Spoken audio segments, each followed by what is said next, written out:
कौमी तहकीकाती agency NIA ने गुज़िश्ता शाम श्रीनगर के महजूर नगर इलाके में एक मकामी सहाफ़ी को गिरफ्तार किया। जरा के मुताबिक इरफान महराज नामी इस सहाफ़ी के खिलाफ दिल्ली में दर्ज एक मामले की तहकीकात के सिलसिले में यह गिरफ्तारी हुई है।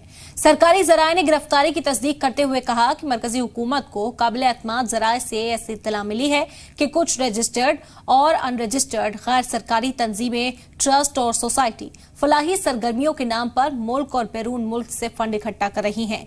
इनमें से चंद का ताल्लुक दहशतगर्द तंजीम लश्कर तैयबा और हिजबुल मुजाहिदीन से है। इन रकूम का इस्तेमाल दहशतगर्दाना और मुल्क मुखालिफ सरगर्मियों के लिए किया जा रहा है। आपको बता दें कि इरफान महराज नामी सहाफ़ी की गिरफ्तारी हुई। दिल्ली उसे लेकर आया जाएगा और पूछताछ इस मामले में की जाएगी। आपको बता दें कि इल्जाम यह है कि फंड इकट्ठा करते हुए, चंदा इकट्ठा करते हुए जो रकम यहाँ पर इकट्ठा की जाती थी उसे दहशतगर्दाना सरगर्मियों के लिए इस्तेमाल किया जाता था।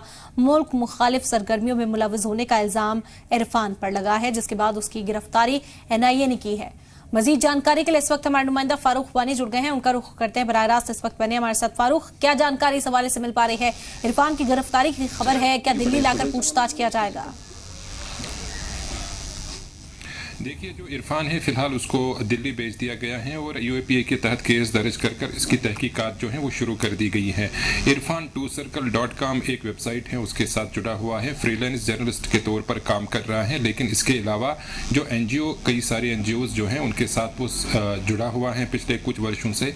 और जिस तरीके से हवाला दिया गया है कि जो NGOs में वो काम करता था या उन NGOs के साथ जो कि मिलिटेंट संगठन उसको सीधे तौर पर सहायता दे रहे थे, क्योंकि इसमें एक और एंगल अब सामने आया है कि जो भी विदेश से पैसा आ रहा है, जितनी भी राशि आ रही थी चैरिटी के नाम पर, जो पैसा NGO हासिल कर रहे थे, चाहे उसमें ह्यूमन राइट्स कमीशन भी जो NGOs के नाम से चलाए जाते हैं यहाँ पे, उनके द्वारा जो पैसा विदेश से आ रहा था वो मिलिटेंट संगठनों तक पहुँचता था और मिलिटेंट गतिविधियाँ जो है कश्मीर घाटी में उनके द्वारा अंजाम दी जाती थी। फिलहाल NIA की टीम ने कल रात उन्हें श्रीनगर के महजूर नगर इलाके से गिरफ्तार किया और उसको अब मज़ीद जो इन्वेस्टिगेशन है वो दिल्ली में होगी। और दिल्ली की जो टीम थी वो यहाँ पे आई थी, यहाँ की पुलिस के साथ उन्होंने ये कार्रवाई की है और कुछ अहम इंकशाफ भी अब हो सकते हैं। जिस तरीके से हमने देखा जो NGOs कश्मीर घाटी में चल रहे हैं, इससे पहले भी कई ऐसे NGOs थे जो मिलिटेंट संगठनों के साथ जुड़े हुए थे और उन पर कार्रवाई सरकार के द्वारा की गई।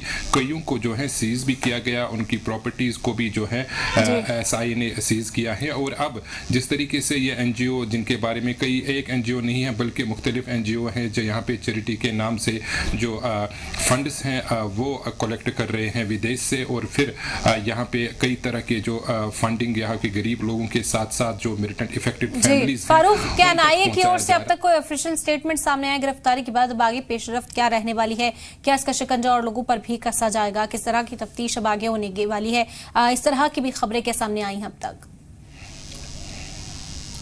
देखिए, फिलहाल तो NIA ने उसे गिरफ्तार किया है और अब इन्वेस्टिगेशन और आगे बढ़ेगी, इसमें कुछ समय लग सकता है और आज शाम तक शायद NIA पूरी जानकारी इस हवाले से जो है साझा कर सकती हैं, जिससे ये पता चलेगा कि मजीद क्या कुछ अपडेट इस सिलसिले में है। लेकिन जो गिरफ्तारी की गई है उससे यही पता चलता है कि जितने भी अब NGO घाटी में सक्रिय हैं, जो कई तरह के काम यहाँ पे कर रहे हैं, उनसे भी अब सवाल जवाब जो है वो पूछा जाएगा। उनके जो संगठन के जो अध्यक्ष हैं उनसे भी जो है जानकारी तलब की जाएगी और इस केस को ताकि बेहतर तरीके से जो है डील किया जा सके, क्योंकि ये अब हसास मामला बन चुका है। इससे पहले हमने देखा, क्योंकि एक तरफ तो ये अब जर्नलिस्ट के तौर पर था, फ्रीलांस जर्नलिस्ट, हालांकि जर्नलिस्ट केस के तहत इसे गिरफ्तार नहीं किया गया है बल्कि जो NGOs के साथ वो जुड़े हुए हैं।